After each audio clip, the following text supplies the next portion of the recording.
నా పేరు కస్తూరి సత్యప్రసాద్, నాది సమశ్రగుడు.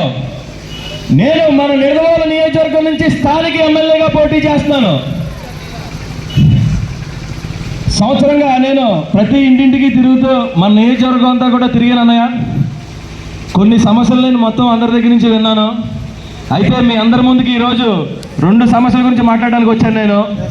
ముఖ్యంగా మొదటిది, ఈ రోజున ఒక పక్కన మద్యం దుకాణాలు, ఇంకో పక్కన అధిక ధరలు, మరో పక్కన మంగళవారం వడ్డీ వ్యాపారస్తులు, వీళ్ళందరి మధ్యన నా అక్కా చెల్లెళ్ళు ఎన్నో కష్టాలు పడుతూ కుటుంబాన్ని నెట్టుకొస్తున్నారు.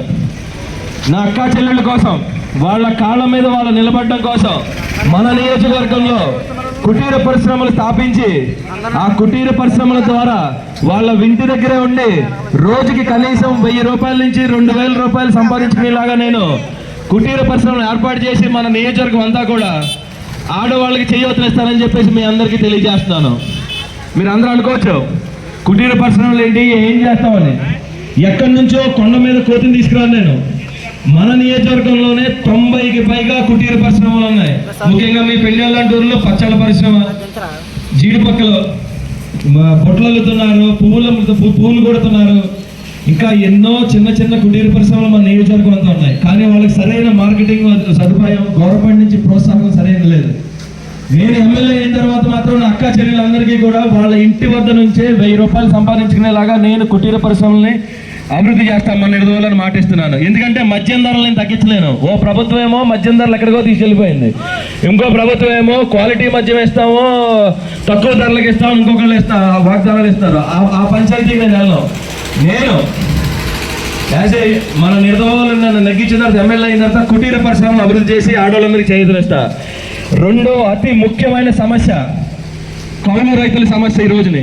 ఈ రోజుని కౌలు రైతు అన్నవాడు ఇంకా లేకపోతే మన పొలాలన్నీ బీళ్లు పెట్టుకునే రోజులు ఎంతో దగ్గరలో దూరంలో లేవు మనకి. కౌలు రైతును మనం కాపాడుకోవాలి ఈ రోజున. ఎందుకంటే కౌలు రైతు పడే కష్టాలు అన్నీ కాదు, ఎవరికి చెప్పుకోవాలో కూడా తెలియదు. ఎవరికన్నా చెప్పుకున్నా ఆ పొలం అతను కాకుండా ఇంకొకటికి ఇచ్చేస్తారు మళ్ళీ రైతులు.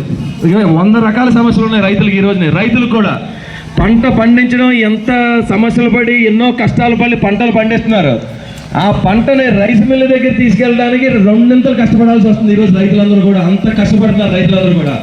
వీళ్ళందరికీ ఉన్న సమస్యని ఎవరైనా అసెంబ్లీలో ధైర్యంగా నిర్భయంగా మాట్లాడే ఎమ్మెల్యే ఎవడో కూడా లేడు మన రాష్ట్రంలో. నన్ను గెలిపించండి, నేను స్థానిక ఎమ్మెల్యేగా, నాకు ఎవరన్నా భయం లేదు. నేను అవినీతి చేయను. రైతు సమస్యలు, కౌలు రైతు సమస్యల మీద నేను పోరాడతాను. పైన ప్రతి ఒక్క రైతుకి, కౌలు రైతులకి కౌలు కార్డు ఇవ్వాలి. వాళ్ళకి పావుల వడ్డీకి వాళ్ళకి రుణం కావాలి. కౌలు రైతు ఈ రోజు నేను 3 రూపాయల వడ్డీ, 4 రూపాయల వడ్డీలకి, పురుగు మందుల దగ్గర పెట్టుబడులకి బయట నుంచి అప్పులు తీసుకొచ్చి ఎన్నో కష్టాలు పడుతున్నాడు కౌలు రైతులు ఈ రోజుని. అలాగే ఈ రోజున మనకి ఇచ్చే పురుగు మందుల మీద 18% జిఎస్టీ వేస్తున్నారు. మనం అమ్మే బియ్యం బస్తాకి, మనం అమ్మే ధాన్యం బస్తాకి జిఎస్టీ గవర్నమెంట్ చెల్లించట్లేదు మనకి. దీని మీద ఒక్కడు కూడా నోరెత్తడు. నన్ను నగ్గించండి, నేను కౌలు రైతుల సమస్యల మీద పోరాడతాను, నిర్భయంగా పోరాడతాను. మన హక్కులు, కౌలు రైతులకి సంక్షేమం కోసం నేను ఎంత దూరమైనా వెళ్తానని చెప్పి మీ అందరికీ మాటిస్తున్నాను. అలాగే రైతులు కూడా. ఇకపోతే చాలా మంది నన్ను వాళ్ళ ఓట్లు చేల్చడానికి వచ్చాడు, వీళ్ళ ఓట్లు చేల్చడానికి వచ్చాడు అంటారు. నాకేం పని లేదా, నాకు బోల్డ్ వ్యాపారాలు ఉన్నాయి, నా హ్యాపీగా ఉంది నా ఫ్యామిలీ. నేను ఎవడ ఓట్లు చేల్చడానికి రాలా. నిడదవోలు నియోజకవర్గంలో లోకల్గా ఇప్పటి వరకు కూడా ఎప్పుడూ ఎమ్మెల్యే అవ్వలేదు. నిడదవోలు టౌన్ నుంచి, మండలం నుంచి మీరు ఎవరైనా ఎమ్మెల్యేని చూసారా ఇప్పటి వరకు? ఎవడో లేడు మన నిడదవోలు టౌన్ నుంచి ఎమ్మెల్యే, మండలం నుంచి ఎమ్మెల్యే ఇప్పటి వరకు. 2009 చూద్దాం. 2009లో ఒక శేషారావు గారు నగ్గారు. ఓడిపోయిన 2 ఎమ్మెల్యేలు మళ్ళీ మన కంటికి కనపడలేదు 5 ఏళ్ళు. అసలు ఒక ఆయన అయితే 15 ఏళ్ళు ఇప్పుడు కంటికి కనపడలేదు ఆయన. 2014లో మళ్ళీ శేషారావు గారు నగ్గారు, ఇంకొక ఆయన ఓడిపోయాడు. ఆ ఓడిపోయిన మళ్ళీ కనపడలేదు మనకి. అంటే పొరుగు రోడ్ల వల్ల మనం ఏంటంటే ప్రాబ్లం, వాళ్ళు వస్తారు, అద్దెలు తీసుకుంటారు, నగ్గితే ఉంటారు, నగ్గపోతే మళ్ళీ అద్దెలు ఖాళీ చేసి వెళ్ళిపోతారు. దీనివల్ల మనకు వచ్చే సమస్య ఏంటంటే, ఈరోజు జగన్ గారు సీఎం అయిన తర్వాత ప్రతిపక్షం స్ట్రాంగ్గా లేకపోతే జగన్ గారు ఇష్టానుసారం అయిపోతుంది. లేదా రేపొద్దున చంద్రబాబు నాయుడు సీఎం అయిన తర్వాత జగన్ ప్రతిపక్షం స్ట్రాంగ్గా లేకపోతే చంద్రబాబు నాయుడు గారు ఇష్టానుసారం అయిపోతుంది ప్రభుత్వం. ఎప్పుడు కూడా అంబేద్కర్ గారు ఇచ్చిన రాజ్యాంగంలో మనకి ప్రతిపక్షం స్ట్రాంగ్గా ఉండాలి. అలాగే మన నిడదవోలులో మనం ఒకటి పొరుగు రోడ్లు వచ్చి పోటీ చేసిన తర్వాత ఓడిపోయినోడు ఇక్కడ కనబడ్డు. నగ్గినోడు ఇచ్చిన హామీల గురించి అడిగేటోడు ఎవడు? నగ్గినోళ్ళు వీళ్ళు ఎమ్మెల్యేగా ఇప్పుడు పోటీ చేసేటప్పుడు బోల్డ్ హామీలు ఎత్తున్నారు, మనకి 20-30 హామీలు ఎత్తున్నారు. వీడు ఓడిపోయిన తర్వాత హామీల్ని ప్రశ్నించేవాడు ఎవడో నగ్గినోడిని. అందుకనే లోకలోడు నగ్గినా ఓడినా ఇక్కడ ఉండేవాడిని ఎన్నుకోండి. నా దగ్గర 100 మంది కార్యకర్తలు లేరు, 100 కోట్ల డబ్బు లేదు నా దగ్గర. గుండెల నిండా ధైర్యం ఉంది. మీకు ఎక్కడా కూడా అవినీతి జరగకుండా ప్రతి ఒక్కరికి న్యాయం జరిగేలాగా నేను మన నియోజకవర్గాన్ని అభివృద్ధి చేస్తానని మీ అందరికీ మాటిస్తున్నాను.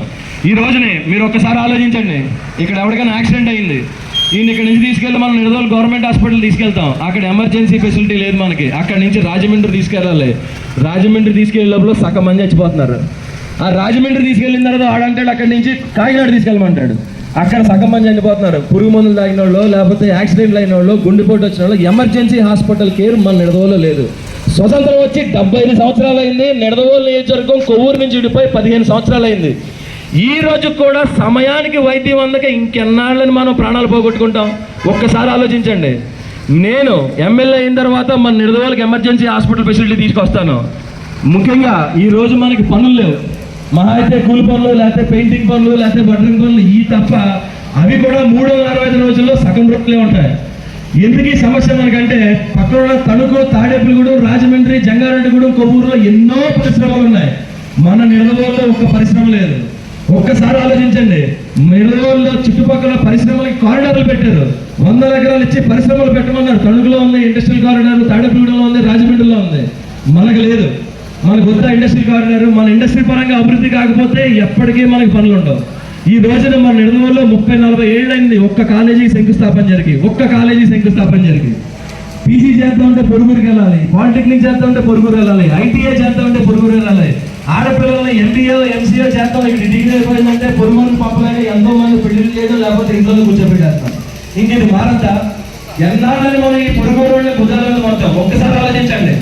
నాకు చిత్తశుద్ధి ఉంది. మన నియోజకవర్గాన్ని అభివృద్ధి చేస్తాను. కౌలు రైతులకు అండగా ఉంటా, రైతులకు అండగా ఉంటా, నా ఆడపడుచులకు అండగా ఉంటాను. నేను నాకు అవగాహనతో మాట్లాడుతున్నాను. మన నియోజకవర్గాన్ని ఎలా అభివృద్ధి చేయాలి అన్న. మీరు అందరూ ఒకటి కాదు గుర్తుపెట్టుకోండి. పొరుగురు ఎవరికి కూడా మన మట్టి మీద ప్రేమ ఉండదు, మన ఇసుక మీదే ప్రేమ. అది మాత్రం మర్చిపోతుంది మీరు ఎవరు కూడా. అందరికీ మన మట్టి మీద ప్రేమ కాదు, మన ఇసుక మీదే ప్రేమ. పొరుగురోళ్ళకి మనల్ని దోచేసుకుంటున్నారు. ఒక్కసారి నా మాట ఆలకించి ఈ ఒక్కసారికి నేనొక్కడనే నా బలం మీరే అని చెప్పి నేను రోడ్డు మీదకి వచ్చాను. నన్ను ఆశీర్వదించి నా గుర్తు సింహం గుర్తు మీద ఓటేసి నన్ను గెలిపించాల్సిందిగా పెండ్యాల గ్రామ ప్రజలందరికీ నేను విజ్ఞప్తి చేస్తున్నా. నేను మీ అందరికీ ఇచ్చిన మాట ప్రకారం కౌలు రైతుల గురించి పోరాడతాను, రైతుల గురించి పోరాడతాను. నా ఆడపడుచులు ప్రతి ఒక్కళ్ళు కూడా ఇంటి దగ్గర ఉండి 1000 రూపాయలు సంపాదించుకునేలా చేస్తాను. నేను నగ్గిన తర్వాత పైన ఏ ప్రభుత్వం వస్తే ఆ ప్రభుత్వంతో పనులు చేయించుకోగల సత్తా నాకు ఉంది. ఒక్కసారి నన్ను నమ్మి నాకు ఓటేసి గెలిపించండి ఈసారి. జై హింద్, జై పెండ్యాల, జై నిడదవోలు. సింహం గుర్తుకే మీ ఓటు.